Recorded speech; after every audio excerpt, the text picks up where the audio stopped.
कैसा भाई, आप लोग ठीक ठाक है? खैरियत? जो मैंने नया चैनल शुरू किया है वही खान की साफ सीधी बात।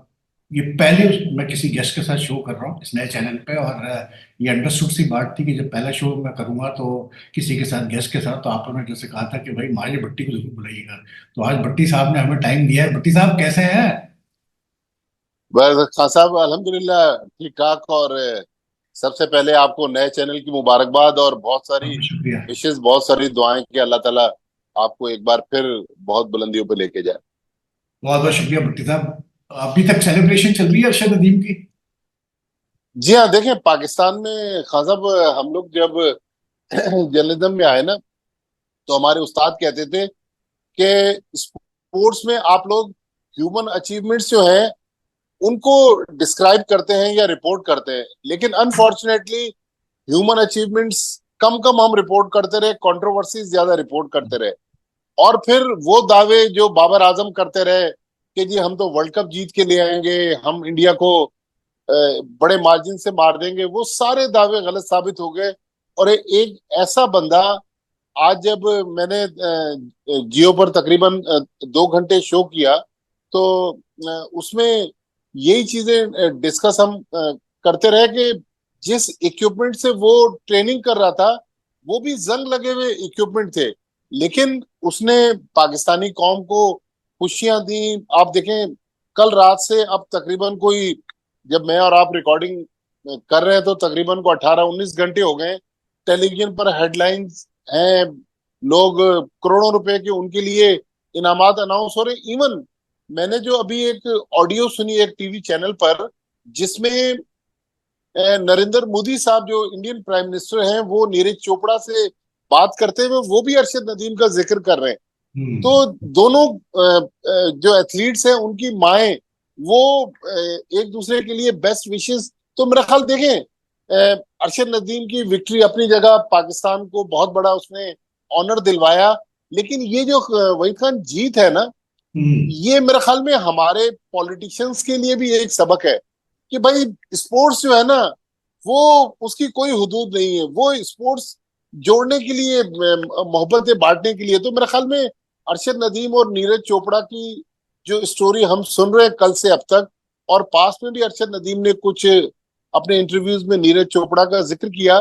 तो मेरे ख्याल में मैंने और आपने चूंकि इंडिया के भी एक साथ 2-3 टूर किए हुए हैं, तो मेरे ख्याल में स्पोर्ट्स को अलग रहने दें, सियासत को अलग रहने दें।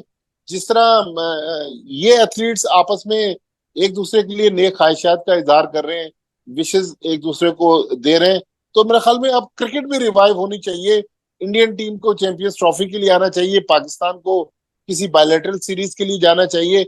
मैं आपको बताऊं कि मैं अक्टूबर में जब वर्ल्ड कप के लिए इंडिया गया, तो मेरा ख्याल में मैं कलकत्ता से फ्लाइट पर चेन्नई एयरपोर्ट उतरा। वही खान आपको हैरान हैरानगी होगी कि एक नौजवान लड़का था, उसने मुझे आवाज दी, वो इंडियन जो स्टाइल है, भट्टी सर आप यहाँ कहाँ?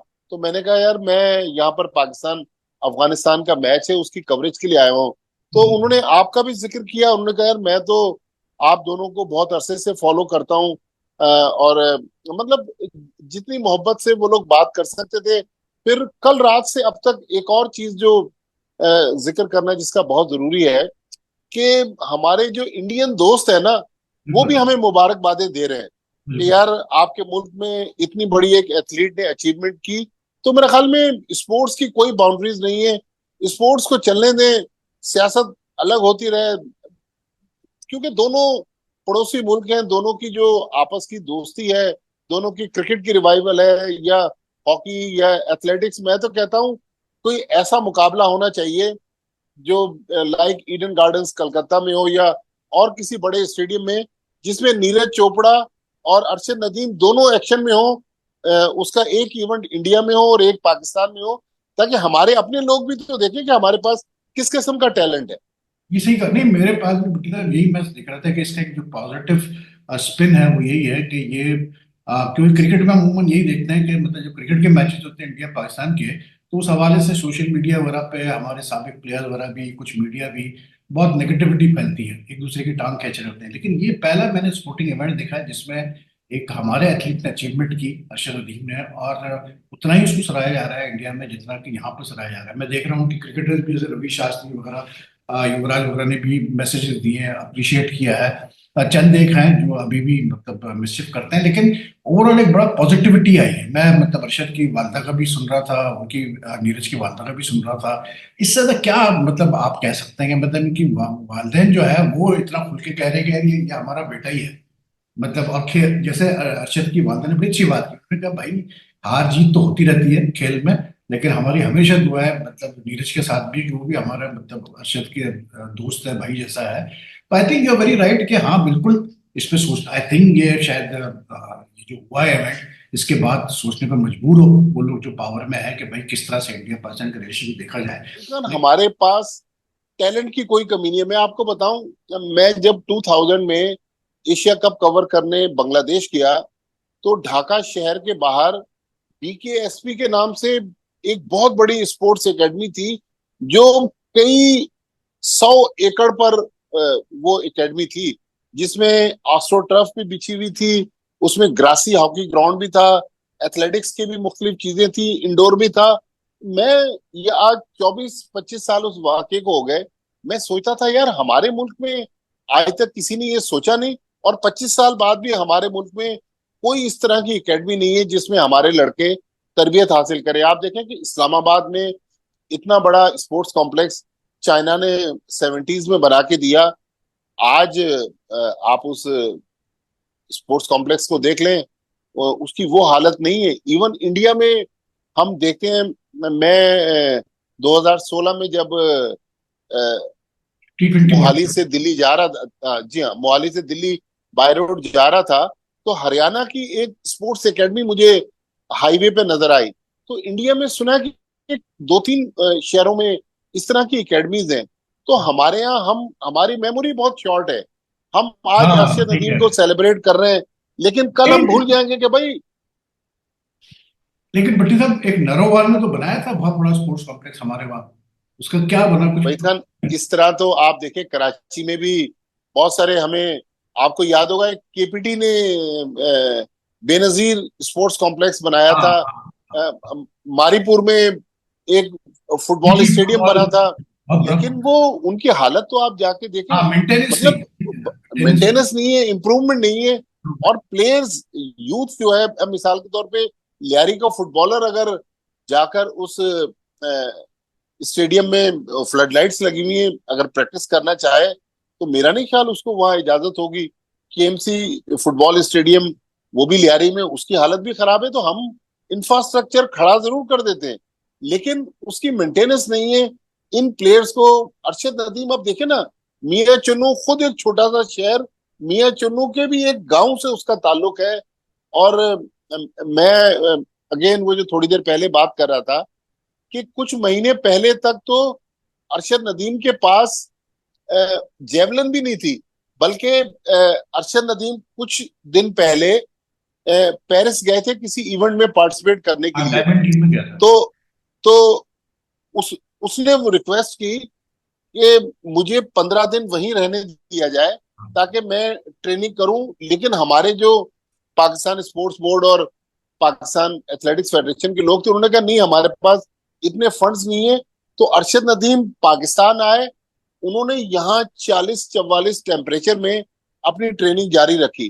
तो मतलब अगर 15 दिन आप पाकिस्तान की एम्बेसी को पेरिस में कह देते कि भाई इसको एक कमरा दे दें, और किसी क्लब में इसको, उसकी ट्रेनिंग का इंतजाम कर देते, तो मेरे ख्याल में गवर्नमेंट ने उसमें अपना रोल प्ले किया है। उसमें स्पोर्ट्स बोर्ड और फेडरेशन ने भी किया होगा। लेकिन ये प्योर जो है, ये जो गोल्ड मेडल आया है, ये अरशद नदीम की मेरे ख्याल में, इसमें जाती मेहनत और उनकी जो एक लगन थी, और उनको जोश और जज्बा जो था, वो इसमें मेन रोल प्ले किया उसमें। बिल्कुल बिल्कुल, और बस उम्मीद हम यही कर सकते हैं भट्टी साहब कि अरशद नदीम की जो अचीवमेंट है इसका फायदा हो। क्योंकि हमने देखा कि पाकिस्तान में तो जो नॉन क्रिकेट एथलीट्स हैं उनके लिए तो बहुत मुश्किल है, ना उनके पास कोई फैसिलिटीज है ना कुछ है। लेकिन let's hope for the best कि इसका फायदा उठाया जाए। और एक मतलब कल रात से हम देख रहे हैं कि वेव चला हुआ है अरशद नदीम का, जिस तरह से ट्रेंड कर रहा है हर जगह। और खुशी हुई कि यार अर्शद नदीम की मतलब क्रिकेट से हटके भी किसी एथलीट को इतना पदारी मिल रही। रही बात इनामात वगैरह की, तो आप भी जानते हैं, मैं भी जानता हूँ कि अनाउंस करना तो बड़ा आसान होता है, लेकिन जब देने का वक्त आता है तो वो देखना पड़ता है। खैर, अल्लाह करे कि जो जो उसके लिए कहा जा रहा है वो किया जाए। लेकिन बटी साहब, आप थोड़ा सा आए जरा क्रिकेट की तरफ। तो आपका मेरा फेवरेट टॉपिक जो रहता है हमारे व्यूअर्स का फेवरेट।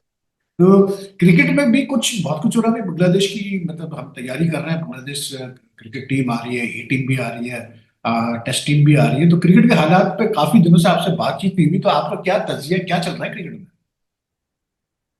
वैसन जब हम तकरीबन 2 सवा 2 महीने पहले T20 वर्ल्ड कप से बहुत बुरे तरीके से बाहर हुए, तो पीसीबी ने एक नारा लगाया था सर्जरी का। हाँ, तो वो सर्जरी कहाँ गई? वो डेंटल सर्जरी थी ना भट्टी साहब, आपने सुना नहीं? वो सिर्फ नहीं, डेंटल सर्जरी। डेंटल सर्जरी का भी एक प्रोसेस होता है ना। तो मतलब अगर मेरा तो वही था, ये पॉइंट है कि अगर वाकई किसी प्लेयर ने डिसिप्लिन तोड़ा है, और पीसीबी वाले कुछ दिन पहले तक जब ये टीम अनाउंस हुई वो तो क्लेम करते रहे कि भाई किसी प्लेयर ने 3 बार वायलेशन की है, किसी ने 2 बार की है। लेकिन सिर्फ वहाब रियाज और अब्दुल रज्जाक को अगर कुर्बानी का बकरा बनाएंगे, तो ये तो मेरा ख्याल मुनासिब नहीं है। या तो फिर अगर आपने सर्जरी करनी है, ऑपरेशन करना है, तो अक्रॉस द बोर्ड करें, और प्लेयर्स को सबक तो देना चाहिए ना, ताकि आइंदा ये वायलेशन ना हो।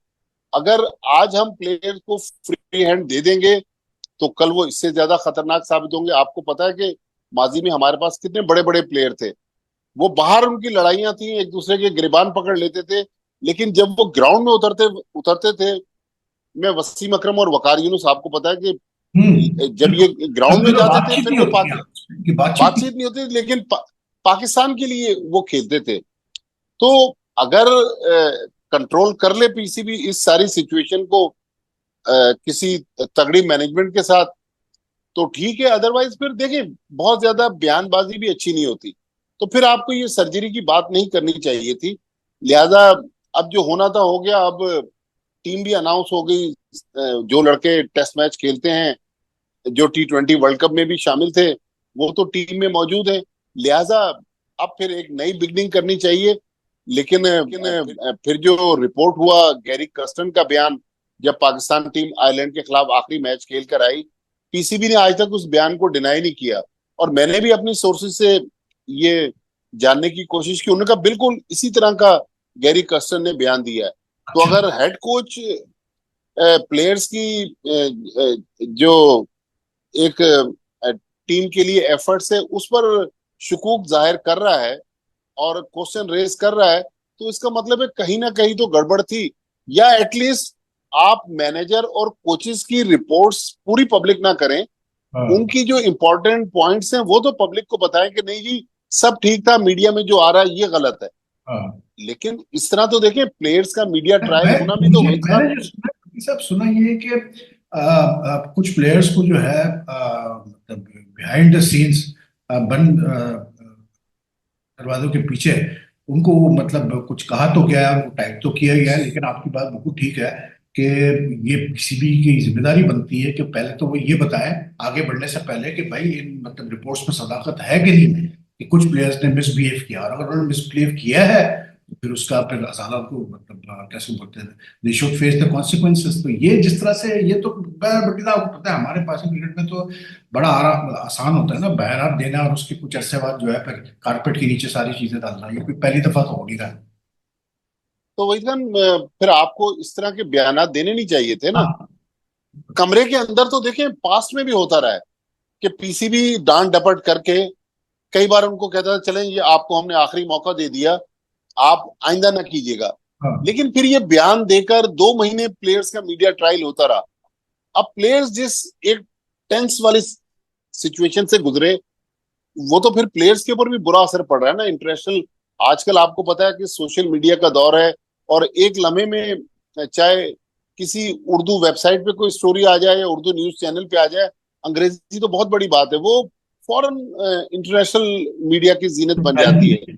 तो तो ये पाकिस्तान क्रिकेट के लिए भी अच्छा नहीं है कि इस तरह की चीजें जो हैं वो इंटरनेशनल मीडिया में आया, पाकिस्तान लेकिन प्लेयर्स लेकिन का एक इस नेगेटिव तरह जो है ना, भट्टी साहब, लास्ट ईयर से शुरू हुआ। आप देखें जो एशिया कप वर्ल्ड कप के दौरान जो चीजें चली, जब जका अशरफ थे, तो इसमें बोर्ड का तो बहुत बड़ा कसूर था लास्ट ईयर, जिस तरह से जका अशरफ साहब ने नेगेटिविटी खुद फैलाई टीम के अंदर। और वहां से ही अगर आप देखें, अगर आप इंटरेस्टिंग चीज देखें भट्टी साहब, तो जब तक के रमीज था चेयरमैन, दिसंबर 2022 तक, उस वक्त तक तो पाकिस्तान टीम की परफॉर्मेंस ठीक थी। मतलब अपार्ट फ्रॉम द फैक्ट हम टेस्ट में तो हम अच्छा नहीं कर रहे थे, लेकिन हम कम से कम T20 में तो अच्छा कर, ठीक है, वनडे में भी मतलब ओके था। लेकिन 2023 में जब ये पूरा कैसे बोलते हैं, इंटर मैनेजमेंट कमेटी का सिलसिला बना, और सेठी साहब आए, फिर जका अशरफ आए, अब मोहसिन नकवी आए, तो ये पिछले 1-1.5 साल में जो मतलब हशर हुआ है पाकिस्तान क्रिकेट का, ऐसा तो हमने कभी नहीं देखा। वही खान, इस सारी सिचुएशन में आप रमीज राजा, नजम सेठी, जका अशरफ और फिर अब मोहसिन नकवी ले लें, जो एक चीज कॉमन है वो पीसीबी के अफसरान हैं। हम्म। चेयरमैन चेंज हो रहे हैं, बिल्कुल। लेकिन उनके दाएं बाएं जो लोग बैठे हुए हैं वो वही लोग हैं। बिल्कुल। तो मेरे ख्याल में मोहसिन नकवी साहब की, अभी देखें इसका फैसला तो हिस्ट्री करेगी कि Waqar Younis as a adviser PCB chairman successful होते हैं या नहीं होते। हम्म। क्योंकि एज ए कैप्टन या एज ए हेड कोच या as a bowling coach, Waqar Younis की परफॉर्मेंस 50-50 थी, बहुत अच्छी नहीं थी, बहुत बुरी नहीं थी। हम्म। लेकिन मोहसिन नकवी साहब ने एटलीस्ट एक स्मार्ट मूव तो की है कि जो लोग क्रिकेटिंग एडवाइस दे रहे थे हम्म। पिछले 3-4 चेयरमैनों को, मोहसिन नकवी साहब को भी 3-4 महीने से वही लोग मशवरे दे रहे थे, तो अब उन्होंने एटलीस्ट अपने जो एडवाइजर्स हैं उनको तब्दील किया है कि शायद क्रिकेटर जो है वो पाकिस्तान क्रिकेट को राइट ट्रैक पे डाल दे। हम्म।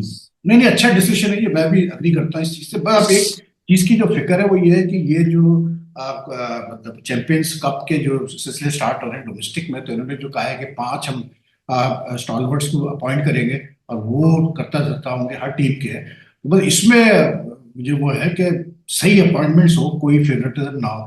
आप दूसरा पट्टी साहब देखें, ये जो आप टीम की बात कर रहे हैं, कल अगर नसीम शाह के मीडिया टॉक सुने हैं, तो नसीम शाह ने तो बेसिकली बड़ा खुल के बोल दिया है कि भाई, जब वो ये जुमला कह रहा है कि जी हमें एक दूसरे के मतलब सक्सेस पे खुश होना चाहिए, उसका मतलब क्या है? फिर उसका मतलब ये है कि टीम के अंदर फिर प्रॉब्लम है। वही ना, प्रॉब्लम तो है, इसमें तो कोई दूसरी राय नहीं है।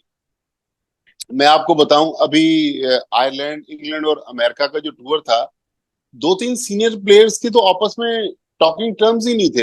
हम्म। और शादाब खान को जब बॉलिंग नहीं दे रहे थे बाबर आजम, मैंने तकरीबन 3-4 बार सकलैन मुश्ताक जो उनके सुसर हैं हम्म। उनको सुना कि भाई आप शादाब खान को इग्नोर कर रहे हैं और शादाब खान को एज ए बॉलर यूज करना चाहिए।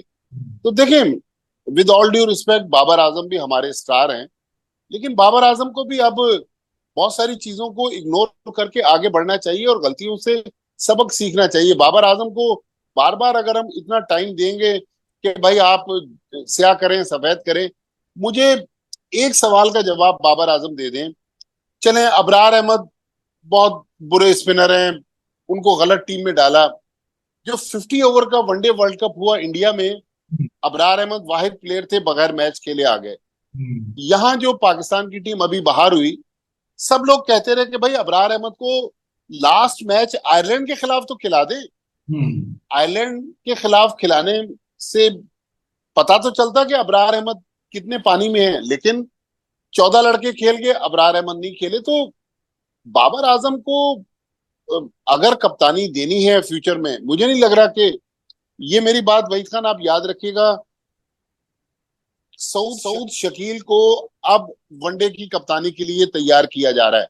या तो शान मसूद कप्तानी करेंगे या सऊद शकील को कप्तानी दी जाएगी। क्योंकि आपको याद होगा कि जो 50 ओवर का वर्ल्ड कप था इंडिया में, सऊद शकील पाकिस्तान के वनडे स्क्वाड का हिस्सा थे। तो हम्म। अब मुझे लग रहा है कि एज ए कप्तान बाबर आजम का फिलहाल तो खेल खत्म हो गया।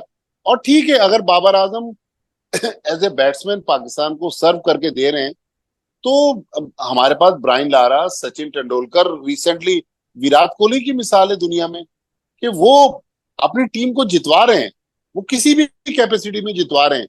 तो बाबर आजम इस चीज में क्यों इंसिस्ट करते हैं कि जी मैं सिर्फ करूंगा तो कप्तानी करूंगा एज ए बैट्समैन या एज ए प्लेयर जो है वो पाकिस्तान को रिप्रेजेंट नहीं करूंगा। लेकिन वहीद खान, एक चीज जो अब इतना कुछ हो गया, मेरे ख्याल में पाकिस्तान टीम को, हम ठीक है फॉरेन कोचेस ले आए, लेकिन एक तगड़ा मैनेजर चाहिए जो लॉन्ग टर्म हो। देखिए, बात ये भट्टी साहब के जो मुझे लगता है वो ये है कि ये लीग्स क्रिकेट की वजह से जो है ना, कैसे बोलते हैं, जो बैलेंस है वो पूरा आउट हुआ हुआ है इस वक्त। मतलब मैं पाकिस्तान क्रिकेट की सिर्फ बात कर रहा हूँ, इसमें बाकी कुछ छोड़ा है, पाकिस्तान क्रिकेट में बात कर रहा हूँ। जो डायनेमिक्स है वो चेंज हो गए हैं। अब इन लड़कों को अंदाजा तो हो गया है कि पैसे कमाना कोई इतना मुश्किल काम नहीं है, लेकिन मुझे फील ये हो रही है कि यार पाकिस्तान क्रिकेट बोर्ड मतलब पिछले कई सालों से उस तरह से प्लेयरों से डील नहीं कर रहा जैसे सख्ती से जैसे डील करना चाहिए। आप देखें ना कि ऑफिशियल्स को तो आपने चेंज किया, अंदर बाहर किया हुआ है आपने, सब कुछ किया। एक तो आपने बहुत सही बात की कि जो बोर्ड में तीन चार करते रहता है मेन पोस्टों पे, वो चेंज नहीं होते। और जो मुझे पता है और आपको भी पता होगा कि वो उनका भी बहुत बड़ा रोल होता है आप प्लेयरों को मतलब के साथ मिलकर चीजें करने में, ठीक है ना। तो बात ये है कि जब तक कि आप प्लेयर्स को ये चीज रियलाइज नहीं कराएंगे कि भाई ये जो आपको पाकिस्तान टीम में सेलेक्ट किया जाता है, ये आप हम पे मेहरबानी नहीं कर रहे हैं पाकिस्तान से खेल के, हम आप पे मेहरबानी कर रहे हैं आपको खिला के। जब करेक्ट। तक ये चीज आप नहीं रियलाइज करवाएंगे तो कुछ भी नहीं होगा, ये मैं आपको बता दूं। ये आप देखिए मोहसिन नकवी साहब के, मैं उस पर उनके उनका बिल्कुल नीयत बहुत अच्छी होगी कि मैं अच्छे काम करूं, बेहतर करूं पाकिस्तान क्रिकेट को, वो कोशिश भी कर रहे हैं। लेकिन ही हैज टू रियलाइज कि भाई आप उनको, मुझे ऐसा फील आती है बट्टी साहब कि उनको कुछ लोग जो है ना, उन्होंने उनको थोड़ा सा अंडर प्रेशर रखा हुआ है, ये कह करके सर जी टैलेंट ही नहीं है पाकिस्तान क्रिकेट में, इनको आप हटा देंगे तो फिर हम क्या करेंगे, हम तो मारे जाएंगे। और आप देखें ये लाइन ली जाती है, वर्ल्ड कप से ये लाइन ली गई, हमारे बड़े बड़े प्लेयर्स ने कहा कि मैं जी इनको हटाएंगे तो कौन है खेलने के लिए। ये डर जो है ना आपको हटाना पड़ेगा। जब तक कि आपके चार पांच प्लेयर्स को थोड़ा सा सबक नहीं देंगे, कुछ नहीं होने वाला बट्टी साहब। ये तो मैं भी मतलब काफी दिनों से यही बात कर रहा हूँ। वहीद खान, दो चीजें मैं आपसे अभी डिस्कस करता हूं। एक तो पीसीबी ने और मोहसिन नकवी साहब ने जो एक अच्छा काम किया है कि इन प्लेयर्स को, आपने फॉरेन लीग्स की बात की ना, एनओसी नहीं दी। हाँ, देखिए, प्लेयर्स को सबसे ज्यादा ठीक हर्ट चार प्लेयर्स को। ठीक ठीक है, ठीक है, ठीक है।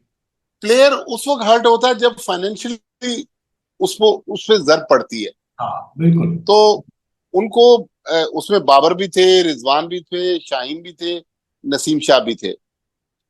और दूसरा काम जो मोहसिन नकवी साहब अब कर रहे हैं कि अब क्रिकेटिंग मामलात जो हैं वो वकार यूनुस को दे दिए, लेकिन उन्होंने एक माइंड गेम भी खेला है। आप देखें, T20 वर्ल्ड कप खत्म हुए तकरीबन अब 8-9 वीक हो गए।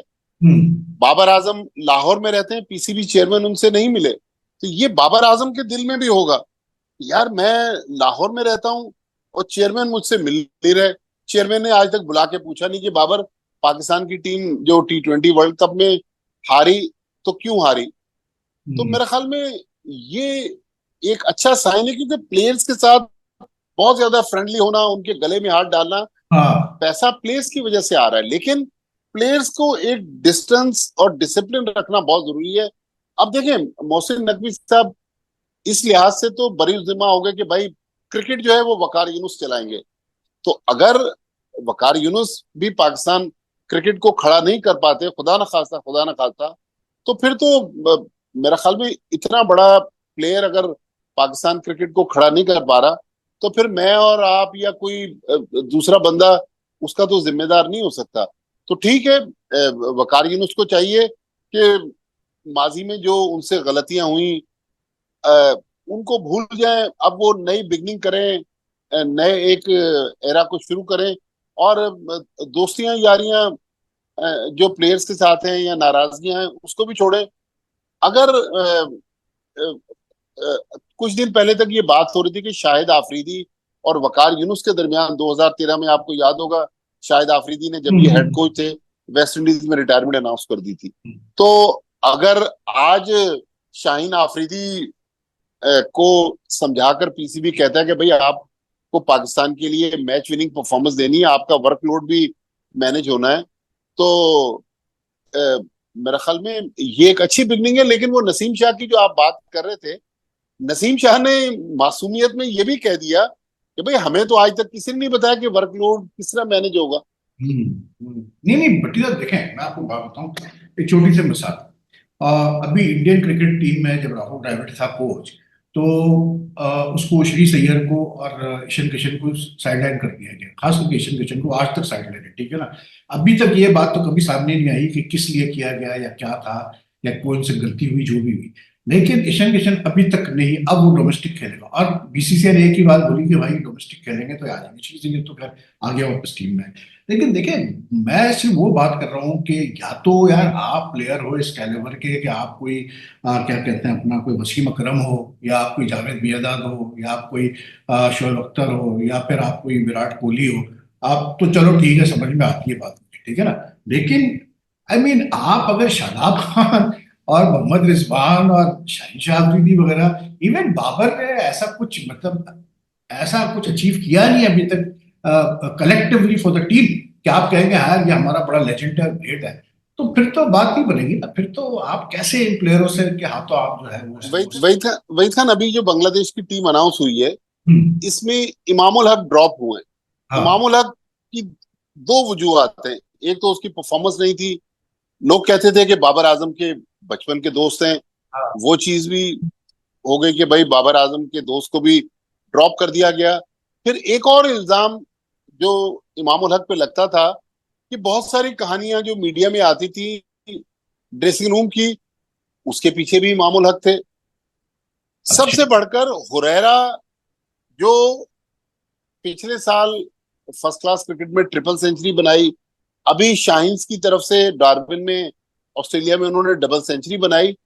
तो ठीक है, नए लड़कों को मौका देना चाहिए ना। ये जो आप अभी बात बिल्कुल, कर रहे थे, ये तासुर दे रहे हैं कि नहीं हमारे पास टैलेंट नहीं है। अरे भाई, कामरान गुलाम कब से स्कोर कर रहा है, बिल्कुल, साहबजादा फरहान कब से स्कोर कर रहा है, बिल्कुल। मेहरान मुमताज कब से परफॉर्मेंस दे रहा है, बहुत सारे अ, बहुत सारे, अस्वंदर फैसल और अकरम, भी सारे बहुत सारे। हैं। लेकिन मौका ही नहीं आप दे रहे। आप मौका ही नहीं देते, यही तो मैं कह रहा हूँ कि देखें ना, मतलब पिछले 4 साल में हुआ क्या है। आप अगर देखें, मैं आपको गारंटी देता हूँ कि अगर आप पिछले 4 साल 5 साल की पासिंग क्रिकेट देखेंगे, आपको ये नजर आएगा कि वो 20 21 22 प्लेयर्स के इर्द गिर्द ही हमारी क्रिकेट चलिए, तीनों फॉर्मेट्स। अभी भी आप देखें, मतलब आई मीन, मैं कोई नेगेटिव बात नहीं करना चाह रहा, लेकिन ये जो मैं रोज पढ़ता हूँ कि जी ये मौसम पीसीबी ने अग्रीमेंट साइन कर लिया, जी सारे स्कूल्स कॉलेजेस में टूर्नामेंट्स होंगे, ये होगा, यार इस तरह ये प्रॉब्लम का हल नहीं है।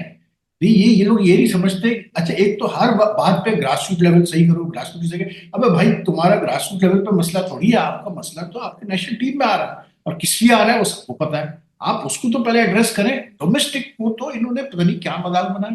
भाई डोमेस्टिक तो हमारी सालों साल चल रही है, और ठीक ही चल रही थी। छेड़म छाड़ी छेड़म छाड़ी छेड़म छाड़ी, अब खुद करते हैं छेड़म छाड़ी। लेकिन बेटा भाई एक खान, बात अभी है। अभी जो फर्स्ट फर्स्ट क्लास सीजन शुरू होने वाला है, हम्म, 131 फर्स्ट क्लास मैच हैं। हाँ, और सलमान बट ने जो प्लेयर्स की मीटिंग थी पीसीबी चेयरमैन के साथ, हम्म, उसमें उन्होंने चेयरमैन साहब से रिक्वेस्ट की कि सर, चैंपियंस का जो फर्स्ट क्लास टूर्नामेंट है वो मई जून में नेक्स्ट ईयर है। उन्होंने कहा सलमान बट ने कि सर, बहुत ज्यादा गर्म मौसम होता है, आप बीच में फर्स्ट क्लास टूर्नामेंट करवा लें, वनडे या T20 टूर्नामेंट बाद में लेके जाएं। आपको आप तो पता नहीं उस वक्त अमेरिका में थे या कराची में थे कि मई जून में इस साल जितनी गर्मी पड़ी है, कराची कराची जहां पर हाँ, मैं प्लेजेंट वेदर होता था, बहुत यहाँ भी फील लाइक 50 था। तो उसमें अगर आप 4 रोजा मैच करवाएंगे तो आपके प्लेयर्स जो हैं वो गिर जाएंगे। मुझे जो समझ में नहीं आता वो ये नहीं आता कि आप रिस्पॉन्सिबिलिटी खुद नहीं लेने को तैयार है। आप हर चीज में यही, जका अशरफ भी यही कर रहे थे, वो अपना नैन सिटी भी यही कर रहे थे। उससे पहले एक रमीज था जो रिस्पॉन्सिबिलिटी लेता था, वरना बाद में हर आदमी जी वो क्रिकेटर्स को बुला लिया, जी उनसे एडवाइस लेते हैं, जी वो क्रिकेटर्स हमें बताएंगे क्या करना है, क्रिकेट कमेटी बना दी। ये ठीक है कि आपने वकारों से क्रिकेट एडवाइजर बनाया है, लेकिन एज चेयरमैन आप भी तो मतलब कॉल करो ना, कुछ कॉल्स मेक करो ना। आपने वर्ल्ड कप के बाद क्या किया है? कुछ कोई हमें कहीं तो सेमेंस ऑफ अकाउंटेबिलिटी नजर आए ना कि यहाँ पे कुछ हुआ है। कुछ भी नहीं हुआ। तो ये आप देखिए वहीद खान, ये समझ अगर रहे हैं कि अच्छा जी होगा कुछ तो ये तो क्रिकेटर्स को चेयरमैन का अपॉइंट क्रेडिट करना, होगा। आप उड़ा लिए, ऐसा तो नहीं होगा। देखिए, अच्छा होगा तो चेयरमैन का क्रेडिट है, अगर हम्म, खराब हुआ तो डिसक्रेडिट भी चेयरमैन का है। बिल्कुल आप सही कह रहे हैं कि भाई चेयरमैन को रिस्पॉन्सिबिलिटी लेना पड़ेगी। अपनी पावर आपने वकार यूनुस को डेडिकेट कर दी, सही नहीं, किया। अच्छा किया। लेकिन एज ए चेयरमैन आपको जिम्मेदारी लेना पड़ेगी। और पता तो चले, देखें ये चेयरमैन की जो जॉब है ये मैन मैनेजमेंट है, लेकिन चेयरमैन साहब को भी अब पीछे जाने के बजाय फ्रंट फुट पे आना पड़ेगा, जब क्योंकि आपकी पीसीबी बात चेयरमैन काटता अगर हूँ, पीछे चला गया। आप मुझे बताएं जितनी अनाउंसमेंट्स हो रही हैं ये चैंपियंस कप कराने की और 5 टीमों की और ग्रास रूट लेवल, क्या इससे पहले हमने ये चीजें नहीं सुनी दूसरे चेयरमैनों से, या ये इससे पहले ऐसे अनाउंसमेंट नहीं हुए बोर्ड से? नई चीज क्या ऑस्ट्रेलिया का क्रिकेट सिस्टम बोर्ड ने की, ये बताओ। ऑस्ट्रेलिया का सिस्टम आ रहा था वही खान पाकिस्तान में, वो कहाँ गया? मतलब उसकी हम नई प्रोडक्ट चीज कहाँ है? देखें।